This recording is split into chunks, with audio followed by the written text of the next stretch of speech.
next up, I thought I'd sort of change up the conference. We've never had a design panel before, but I'd like to invite on stage Mark Flintoff, the owner of Hospitality International Australia, Catherine Mitchell, co-founder of Jack Hospitality, and Molly Kent, the founder and creator of Day 7 Uniforms, to talk about Inside the Mind, understanding the psychological impact of hospitality design and how it impacts your bookings. Please welcome them on stage. Thank you.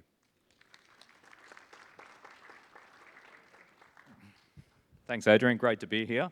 And ladies, I'm Mark Flintoff from Hospitality International. We specialise in sourcing, procuring and custom manufacturing of joinery and hotel furniture. I'd like to introduce my panellists. We have Molly Kent from Day 7, and we have here also Catherine Mitchell from Jack Hospitality. So Molly, if I could start with you, just to give us a little bit of an idea about your business and how it operates. I run a custom design uniform business, which started from me working hospitality for many years, but then I sort of saw a gap in the market that there really wasn't a uniform company or brand that focused on like the design aspects that were really important to a lot of the brands that I was working with, so they really couldn't find uniforms. So yeah, that's what I have founded, a custom design uniform brand, and we're all locally made in Melbourne, Australia, very sustainable minded, yeah, and very proud of that as well, so very ethical in mind as well, so yeah. Great, thanks Molly. And Catherine, could you tell us a little bit about your Jack Hospitality, please? So we've just celebrated our first successful year in business, which is very exciting. Jack Hospitality Consulting is a majority Indigenous-owned, female-led hospitality consulting business, the one and only in Australia. And our role is to help hospitality businesses of all shapes and sizes. We work in hotels, resorts, independent restaurants and bars, and retail cafes and food stores. And our job is to help get the modelling right, the layout right. We all know, I'm sure many of us have struggled with poorly designed F&B back of house. So our job is to work with developers, designers and operators to optimise their operations. Okay, so why understanding the psychological impact of hospitality design? Why is it so important? And the reason for that is that guests mostly remember how you made them feel. So creating a favourable guest experience and making their stay memorable is most important. So the guest walks into a lobby or a hotel room and we're engaging multiple senses through thoughtful design such as sound, sight, touch, feel, and smell. So that's the reason it's so important. But Molly, what I wanted to ask you is, what trends are you seeing across the design sector when it comes to staff workwear? Yeah, definitely with a lot of clients that I'm working with at the moment and just speaking to a lot of people, I think staff are really front of mind because the brand experience has changed and it's very much focused on branding, especially with a lot of lifestyle brands, and design has become to the forefront of everyone's mind. And I think maybe this happened in COVID. There was a bit of a wave of change. Everyone started thinking more about their customer experience, their branding experience that they were putting out there. So with that came their staff experience as well. So I really think that staff are an extension of your interiors and your whole branding as well. They're really the walking, talking brand experience.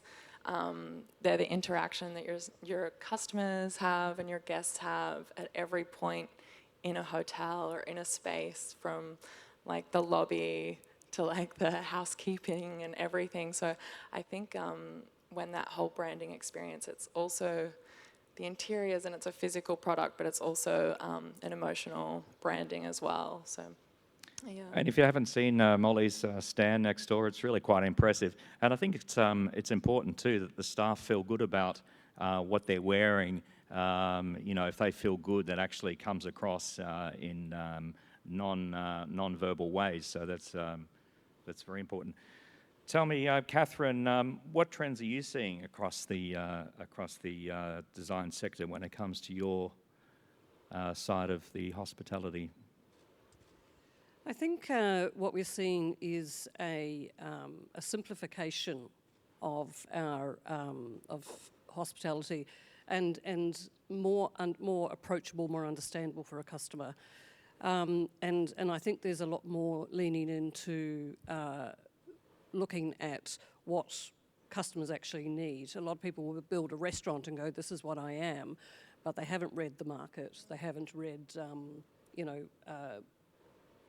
what else is going on in the marketplace or even in their neighbourhood. We do a lot of market research and analysis to help guide our clients to the best offering in their city or their suburb or region. And we're seeing a lot more, I think, leaning into when we talk about accessibility in a hotel, for instance, if you helping people feel comfortable with it, generally you'll be sitting having dinner in a room where you also have breakfast, and you might be sitting there looking at tomorrow's cornflakes. So things that we're seeing are about how to change that. Is breakfast in a different room? Is it in a separate area? How do we transition to that evening time? Then there's a lot more work going on in that space. That's great. Excellent. And going back in relation to the hotel rooms and being sensory-based, it's important that when you walk into a hotel room that you get the first impression right, because really that's you only get one chance at that. Things like walking into the room, having the lights on, perhaps having the aircon on, kind of says that we were expecting you. Nothing worse than going into a hotel room and it's hot and it's dark and you're fumbling trying to find the lights. So, things like having the TV on a jazz station, warm, soft lighting, cool temperature, and if you have a scent too, like a lot of brand standard properties have a scent which you associate with the brand. I know that when I've been visiting the Sofitel, for instance, I go home, my wife can actually smell it on my jacket. So if I lie and say I was at the Hilton, then I'll be found out. So things like, comfortable and ergonomic seating too. Just things like that. Walking into a hotel room and being able to sit somewhere comfortable and read or work. You've got the soft music. You've got the background music. You've got the soft lighting. You've got the nice scent. It just puts you in a nice place and possibly, somewhere exotic. But these non-verbal sensory-based points are really important to give the guests that overall good experience. So Molly, how have you seen any changes in the past decade, or have you seen any changes in the past decade when it comes to workwear across the hospitality and hotel sector? 100%, definitely. I think there's also like a lot more new lifestyle brands coming to Australia and the region as well. So I think that has definitely influenced the change on what we're seeing with workwear. But when I first started out in hospitality, I was wearing maybe just ill-fitting, very corporate wear that really wasn't considered for a staff and what they wanted. And what they felt good in, what they felt confident in. It was always something for me that I would maybe get along with most people that I worked with just through taking it out on the uniforms that we were wearing because they were just too short or too tight and really uncomfortable, and we're like, we can't wait to get out of this place just because of the uniform. We look so daggy and we cannot go to a bar after this, work sucks. So that was early days. So I think it definitely encouraged me to make workwear that was more inclusive with sizing, definitely gender inclusivity as well, and the locality of an area, whether it's hot, cold, anything like that. Like, it all has so much to do with the uniform and how it makes someone feel, and like the staff really feeling like more confident, a bit more bonded, and like really proud of where they're working, because like, as I said before, they really are the ambassadors of your brand and your company. And like to retain your staff so much longer, you've really got to start at the staff's well-being and like what makes them confident, what makes them drive to like extend their career there, than rather than being just like a hop skip through university or something, like really making hospitality a career path. And I think it does start with making them feel confident and comfortable, including them in like the discussions of what they might need in uniforms as well. Like, I think in the past that has definitely not been the case. I think maybe uniforms were just like put on staff because there was really no other option, where I guess like what we do is like custom designing, where we can really figure out like what exactly a company needs for like that exact location and everything. So I think, becoming a bit more inclusivity and listening to staff and the well-being around that, I think is really changing the landscape of that as well. Absolutely. I think confidence and comfort is most important. I can remember my hospitality career starting about 40 years ago at the Regent Hotel. We used to have to wear these horrible mandarin collared white jackets in the dining room. They were so stiff that you couldn't look down. So I think they were designed to keep you awake. And ironically, the uniform lady that used to press them is still there after 51 years. So when I went to the Regent, which is now the Sofitel, I was almost going to have a chat to her, but I thought, no, I'll just let that one slide. But yes, very, very important that your Pretty sure. staff feel comfortable, because that's going to come across in a non-verbal way. So, Catherine, how have you seen any changes in the last decade when it comes to your industry? So from a food and beverage perspective, and look, there's certainly plenty of literature.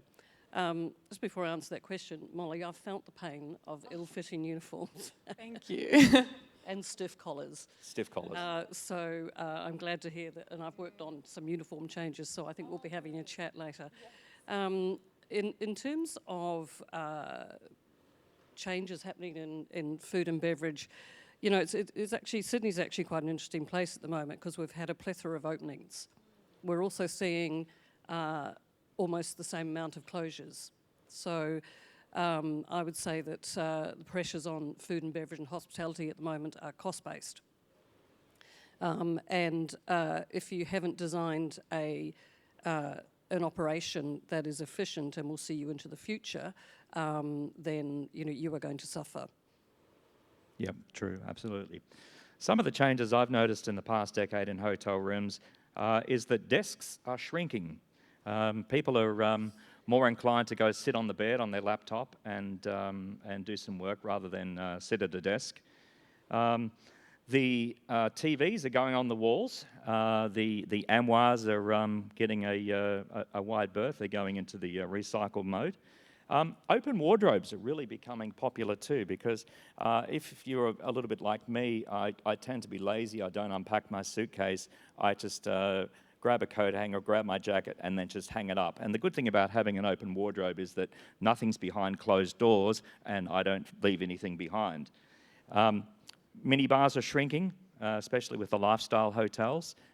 Good and bad, I suppose. I mean, I like to pop down to the local 7-Eleven and grab a Coke and then swap it with the one in the minibar fridge and grab that. It tastes better, I think, being an $8 Coke.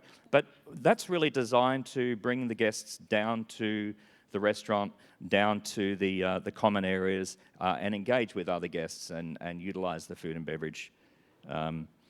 Things like bathroom lighting is improving, I find. Also, a lot of lifestyle hotels are now doing away with baths and creating a glass door with a shower. The shower curtains going, unfortunately. I used to like the shower curtains. And that just basically opens up the room. So it's just little soft, hidden changes or gestures that are done to give that perception that the spaces open and give that client, guest, the overall feeling of a good experience. Molly, final question for you. How do you see workwear as being a part of staff retention and building community within the workplace? Yeah, I strongly think it is like a big part of like staff retention.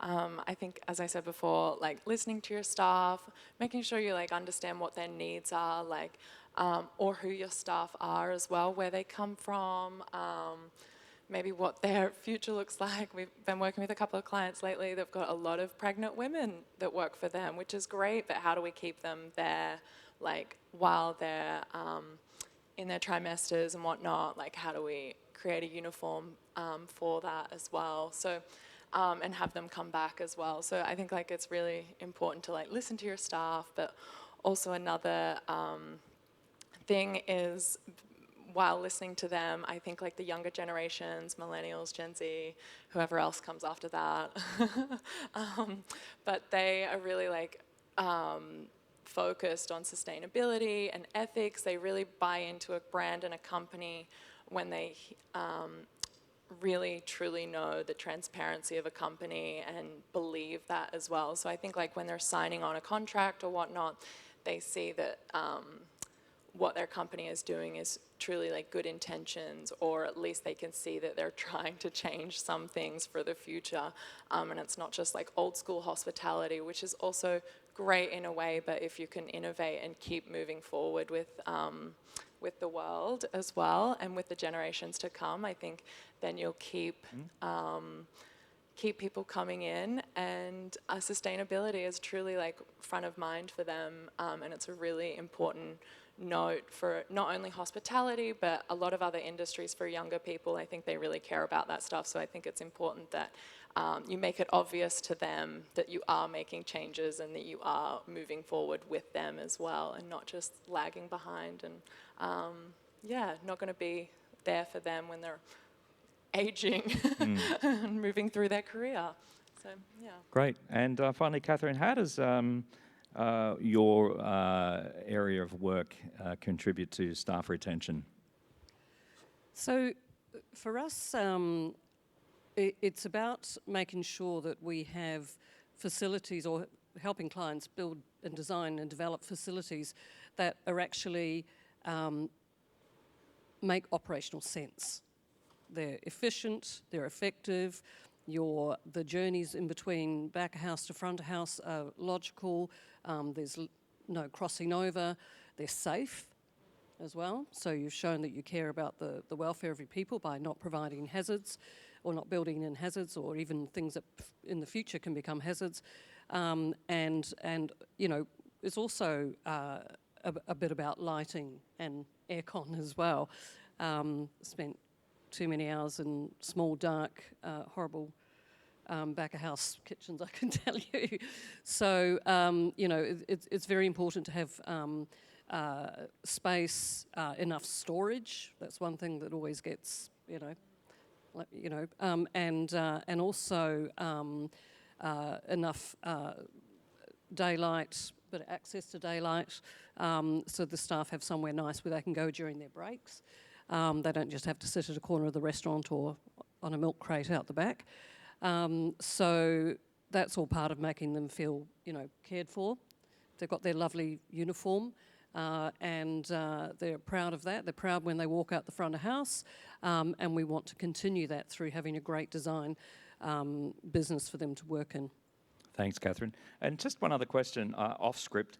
Molly, what is one of the nicest surprises you've experienced in hospitality, whether it be in a hotel, restaurant, cafe, or a hotel guest room? Something that's actually surprised you that you believe there should be more of? Yeah, I recently, I think you said earlier, I'm not sure if you said it on this panel, but the smell of a place, and it lingers on. Oh, you did say it. And it lingers on as well, and that's kind of, smell is such a nostalgic thing, so you always associate it back to that, and it's, you're always going to remember that place where that smell came from. that was like one thing that I was like very, oh, this is great, this is beautiful, this is a nice smell that I can take with me.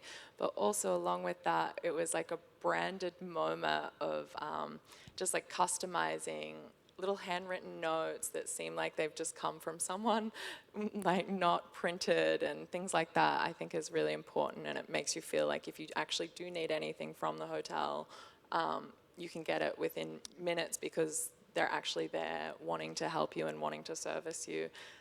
And I think they're like really beautiful moments of simple branding moments that you can do, like even like coasters or drink bottles or like the juices like the guys here are doing and things like that. I think branding moments are really important for people to see the whole picture and all the touch points and even the textures and everything. So I do think every tiny little element really does matter for a guest. Absolutely. As well. Yeah. And Catherine, now you've had time to think about the question. I know. I was just thinking, and it is the little things. Yeah. The little things that It just is. kind of make you go, oh, as opposed to, oh, just another hotel room, Yep. you know. In fact, I've just recently returned from a trip to Mexico, and every hotel we had there had a little note, my name is Maria, and I've made this room nice and clean for you. Kind Beautiful. Of thing, Exactly. in Spanish, but Exactly. Makes Now, you want a tip. that's right. I can see That's exactly Adrian. what I it's can for. see Adrian looking at his watch, but I have to quickly share something with you, which was the most amazing thing I've ever experienced in a hotel. Fortunately or unfortunately, I'm only home on weekends, and I would sleep in possibly 2, 3, 4 different hotels a week.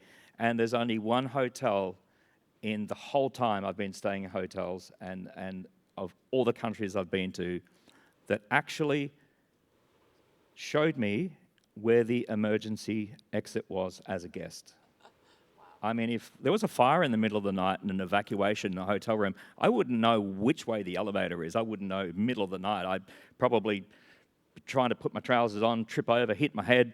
But I was actually shown to my room, and then I was actually walked to the fire exit at the end of the hall. This is where you go in case of an emergency. And I thought, wow, that's just, I never thought about that. And if more hotels did it like something like that, I mean, God forbid if something unfortunate did happen, then you're safe. Thank you, ladies. Great panel. And are there any questions? I can see Adrian wanting to move on to the next session. Any questions?